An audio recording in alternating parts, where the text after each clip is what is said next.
পানিতে যে আপনারা করছেন, এর এই ধরনের লোকদেরকে সোজা করতে গেলে আলাদা ওষুধ বাড়তে হবে। এদের অত সহজে আপনি কাবু করতে পারবেন না।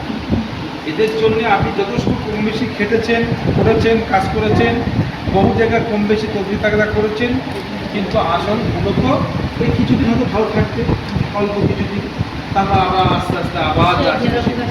কিন্তু এই জিনিসটাকে হটাতে গেলে এর ব্যবস্থা আছে, সব ঠিক আছে, সব রকম ব্যবস্থা করে দেওয়া যাবে। মেন হচ্ছে জুয়া খেলে লাখ লাখ টাকা একদম জুয়া শুধু জুয়া নয়, জুয়া তো ওর যে ব্যাপারটা সংগঠন হটাতে হবে। ওর যত কসমস করে দেয়, আর এই জুয়ায় তার ও ভেবেছে যে আমি রাতারাতি বড়লোক হবো, রাতারাতি বড়লোক হবো, 10 টাকা দেবো, 20 টাকা ইনকাম করবো, অল্প খাটবো, ইনকাম করবো। ওর না, ওর ব্যাপারটা কি জানেন, ওর ধান্দা হচ্ছে আমি কম খাটবো, ইনকাম করবো বেশি, প্রথম কথা। দ্বিতীয় কথা হচ্ছে যে আমি মানে 10 টাকা খরচ করে 20 টাকা কামাবো, খাওয়া টাকা, আরামের টাকা এই কামাবো। ওর মধ্যে কোনো রকম শরিয়াত নেই, ইসলামী শরিয়াত